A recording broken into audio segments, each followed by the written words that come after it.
नमस्कार, मैं शंभू कुमार सिंह और आप देख रहे हैं नेशनल दस्तक। आज ऐतिहासिक दिन है और सोचिए किस तरह की पॉलिटिकल कॉन्स्पिरेसी हो रही है।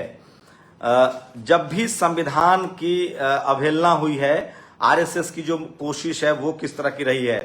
पिछली बार दलित राष्ट्रपति बनाए गए और तमाम कंपनियां बेची गई। अब इस देश में महिला ट्राइबल राष्ट्रपति हैं और पिछड़े महिलाओं के अधिकार छीन लिए गए हैं।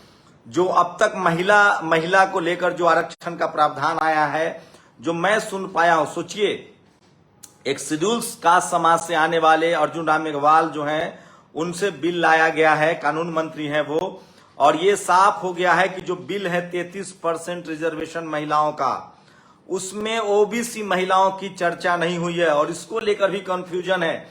एससी एसटी महिलाओं को कोटा विदिन कोटा तो रखा गया है, लेकिन ये साफ नहीं है कि ये जो 33% महिला आरक्षण आया है, सवर्ण महिलाएं जिसमें होंगी उसमें 33% है, या फिर एससी एसटी का जो रिजर्वेशन है ऑलरेडी उसमें उन्होंने जो एससी एसटी का जो रिजर्वेशन है ऑलरेडी 33%, कहीं उसमें तो महिलाओं के लिए अलग से प्रावधान घुसा तो नहीं दिया गया है। ये कुछ भी क्लियर नहीं है। राज्यसभा को लेकर भी क्लियर नहीं कि क्या वो बिल राज्यसभा में भी महिला आरक्षण लागू हो कि नहीं। ये कांग्रेस हो या लेफ्ट हो, ये तमाम दलों ने इस तरह की बेईमानी का समर्थन किया। ये सब कुछ कांग्रेस का किया धरा है। बिना ओबीसी का हिस्सा दिए दलित आरक्षण लागू करने पर बीजेपी और कांग्रेस, वाम, दक्षिण, सेकुलर और कम्युनल फिर एक हो गए। भारत में जाति अन्य तमाम चीजों पर भारी है। तो सोचिए किस तरह से ओबीसी के लोग क्या करेंगे। सोचिए ओबीसी के लगभग 150 से ज्यादा सांसद हैं। सवाल है कि वो क्या कर रहे हैं तमाम पार्टियों में। ओबीसी लीडरशिप वाली पार्टियां क्या कर रही है। एससी एसटी समाज के लोगों को भी एक लगातार कॉन्फ्लिक्ट पैदा कराने की कोशिश है। अब तक साफ नहीं है, एकदम बिल्कुल साफ नहीं है कि क्या चल रहा है। ये साफ है कि 33% रिजर्वेशन की बात कही गई है। दिलीप मंडल का एक ट्वीट है कि शायद इसको इस चुनाव में लागू भी न किया जाए। तो तमाम तरह के, लेकिन ओबीसी महिला को आरक्षण में नहीं रखा गया है। ये बिल्कुल साफ है। जो मैंने अर्जुन राम मेघवाल का बिल सुना है उससे साफ है कि उन्होंने साफ साफ कहा दिया है कि 33% रिजर्वेशन महिलाओं के 15 साल के लिए लाया जा रहा है, लेकिन एससी एसटी महिलाओं को रिजर्वेशन मिलेगा इसमें। लेकिन ये तय नहीं है कि एससी एसटी महिलाओं को एससी एसटी जो रिजर्व सीट है ऑलरेडी संसद में, लोकसभा में, विधानसभा में, उसके अंदर मिलेगा या जो कोटा है 33% महिलाओं का उसमें मिलेगा, लेकिन ओबीसी महिलाओं के लिए नहीं है। ये साफ हो गया है और इसको लेकर अभी क्लियरेंस आना बाकी है। लेकिन तमाम दिलीप मंडल लगातार इस पर जो बोल रहे हैं, लिख रहे हैं, ये तय है कि ओबीसी महिलाओं को आरक्षण नहीं मिल रहा है। ओबीसी महिलाओं को आरक्षण नहीं मिला, ये सबसे बड़ी खबर बता रहा हूं आपको। सवाल है कि ये ओबीसी के सांसद क्या कर रहे हैं। लगभग 150 से ज्यादा सांसद हैं ओबीसी के। ओबीसी को आरक्षण नहीं मिला है। महिला आरक्षण में एससी एसटी का आरक्षण है, सवर्ण महिलाओं का आरक्षण है, लेकिन ओबीसी महिलाओं का आरक्षण नहीं मिला है। ये सोचिए, मैं आपको वो पूरा बिल सुनाना चाहता हूं जिससे आपको दूध का दूध और पानी का पानी हो जाएगा। ये देखिए, होने वाला है वो बता रहा हूं निरंजन जी। अभी जैसे 543 हमारी लोकसभा की सीट है, जैसे ही ये बिल पास होगा, ये कानून बनेगा, उसके बाद वर्तमान में लोकसभा में जो संख्या जो कि सबसे ज्यादा है 82 महिलाओं की संख्या है, वो 181 हो जाएगी इस कानून के पास। तो सोचिए सवर्ण महिलाओं को आरक्षण दे दिया गया है और तमाम पार्टियां इस पर सहमत हैं, चाहे कांग्रेस हो, चाहे बीजेपी हो, चाहे लेफ्ट वाली पार्टियां हो। ओबीसी को अलग थलग छोड़ दिया गया। मैं फिर कह रहा हूं, शेड्यूल कास्ट, शेड्यूल ट्राइब के लोग जो लगातार ये डिमांड कर रहे हैं, मायावती जी ने भी डिमांड किया है कि एससी एसटी ओबीसी महिलाओं को आरक्षण होना चाहिए, तो ओबीसी महिलाओं को छोड़ दिया है। बीजेपी सबसे बड़ी ओबीसी विरोधी साबित हुई है। नरेंद्र मोदी सबसे बड़े ओबीसी विरोधी साबित हुए हैं। ओबीसी महिलाओं को आरक्षण का प्रावधान नहीं है। जो महिला आरक्षण का बिल पेश किया गया है, कल उस पर बहस होगी। ये साफ है कि ओबीसी महिलाओं को आरक्षण नहीं दिया जा रहा है। एक तीर से दो निशाना कोशिश है, एक तीर से दो निशाना साधने की कोशिश है कि ओबीसी को एससी एसटी से लड़ाया जाए। लगातार हाल के दिनों में एससी एसटी ओबीसी के लोग एकजुट हुए थे। मैं आपको बता दूं, मुस्लिम समाज में भी 80% लोग ओबीसी में आते हैं, सिख समाज में भी ओबीसी में आते हैं, हिंदू समाज का 52% तबका ओबीसी है। तो ओबीसी महिलाओं को आरक्षण में नहीं रखा गया है। महिला आरक्षण का जो बिल पेश हुआ है उसमें ओबीसी महिलाओं का आरक्षण नहीं रखा गया है। ये सबसे बड़ी बात है। तो सोचिए इसका इंपैक्ट क्या होगा। 100 में 33 सीटें महिलाओं के लिए आरक्षित होंगी, लेकिन उसमें सवर्ण महिलाओं की भरमार होगी। ऑलरेडी संसद में एससी एसटी के लिए सीटें रिजर्व हैं। एससी एसटी महिलाओं का भी रिजर्वेशन में ख्याल रखा गया है। ये साफ नहीं है कि जो 33% ऑलरेडी एससी एसटी का रिजर्वेशन है उसी में महिलाओं का रिजर्वेशन मिलेगा, या जो सवर्ण महिलाओं का आरक्षण है, जो टोटल आरक्षण है 33%, उसमें एससी एसटी महिलाओं को मिलेगा। लेकिन ये तय है कि ओबीसी महिलाओं को आरक्षण से बाहर रखा गया है। इस समय की सबसे बड़ी खबर बता रहा हूं, ओबीसी महिलाओं को जो महिला आरक्षण है उसमें बिल्कुल शामिल नहीं किया गया है। तो इस समय की सबसे बड़ी खबर बता रहा हूं, आजादी के बाद सोचिए ओबीसी को ऑलरेडी संसद पार्लियामेंट में आरक्षण नहीं था, महिला आरक्षण में भी ओबीसी को बाहर कर दिया गया है। अब 55% ओबीसी को सोचना है। ओबीसी का मतलब वो तमाम किसान जातियां, कहीं जाट, गुर्जर, पटेल, मराठा, ये सब लोग ओबीसी कम्युनिटी में आते हैं।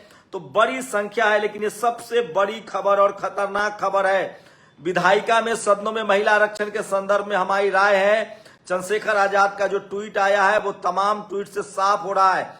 दिलीप मंडल ने लगातार इस मामले को लिखा है कि किस तरह से अब साफ हो गया है कि महिला आरक्षण में सारे सवर्ण पार्टियां, कांग्रेस की एक पाप था जिसको बीजेपी ने अब आगे बढ़ाया है। ओबीसी का रिजर्वेशन खत्म हो गया है, ओबीसी महिलाओं का रिजर्वेशन नहीं मिलेगा। तो ये तमाम सबसे बड़ी खबर बता रहा हूं। जो महिला बिल पेश हुआ है, महिला आरक्षण का बिल पेश हुआ है, उसमें ओबीसी महिलाओं को कोटा नहीं दिया गया है।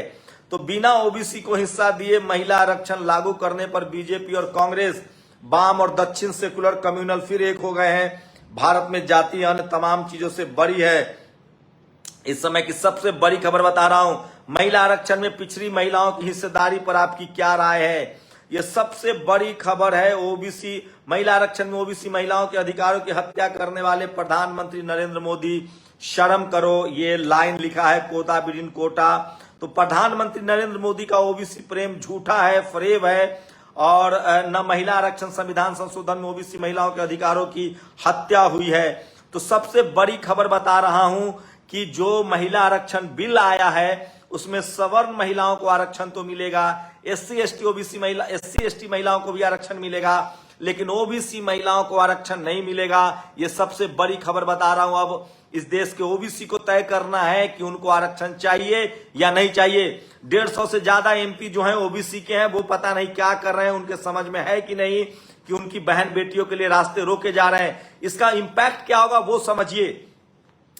एससी एसटी को रिजर्वेशन था संसद में, आज भी वो रिजर्व कोटा से आगे नहीं बढ़ पाए हैं। ओबीसी की भागीदारी घट रही है। अब 33% मतलब 100 में 30 सीटें जो हैं वो महिलाओं के लिए आरक्षित कर दिया गया है। इसका मतलब संसद में 181 सीटें हो जाएंगी महिलाओं की। उसमें एससी एसटी की महिलाओं का क्या होगा ये भी तय नहीं है।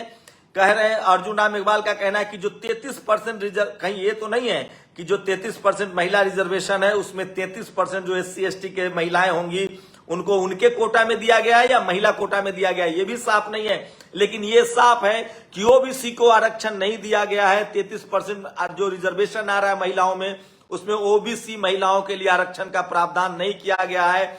तो सबसे बड़ी खबर बता रहा हूं, एक सरकार की कोशिश है एससी एसटी ओबीसी के बीच कॉन्फ्लिक्ट कराने की। लेकिन सबसे अच्छी बात है कि सोशल मीडिया पर मायावती हो, चंद्रशेखर आजाद हो या तमाम एससी एसटी के लोग जो हैं वो ओबीसी के अधिकारों के लिए सजग हैं। वो बोल रहे हैं, कह रहे हैं कि इसमें ओबीसी महिलाओं को भी आरक्षण मिलना चाहिए।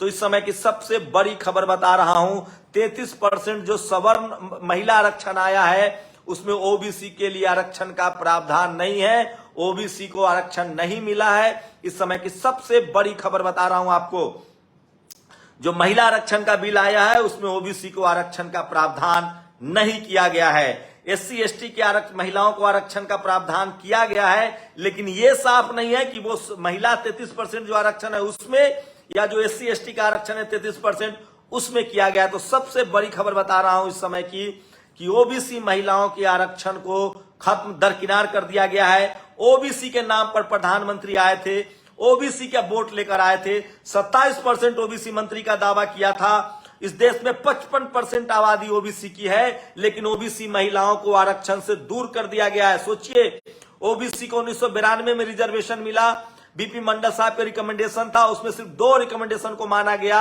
एक रिकमेंडेशन 1992 में लागू हुआ जो नौकरियों में आरक्षण का था। उसके बाद 2006 के आसपास जब यूपीए 1 की सरकार थी, तब अर्जुन सिंह ने ओबीसी को आरक्षण दिया कॉलेज यूनिवर्सिटी में। उसके बाद से कोई रिकमेंडेशन नहीं हुआ। संसद में ओबीसी को आरक्षण नहीं है, उनकी महिलाओं को भी आरक्षण नहीं मिल रहा है। तो ओबीसी को तय करना है कि वो धर्म का रथ ढोएगा, धर्म का रथ खींचेगा, या वो अपने बच्चों के लिए, अपनी बहन बेटियों के लिए, आने वाले नस्लों के लिए संवैधानिक अधिकार सुरक्षित करेगा।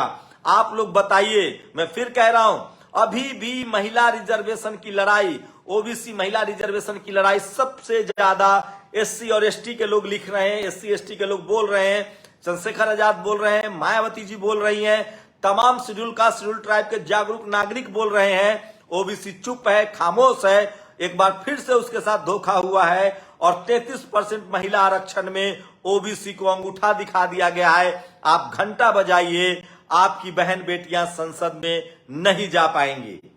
इस समय की सबसे बड़ी खबर है, ओबीसी के साथ सबसे बड़ा धोखा हुआ है।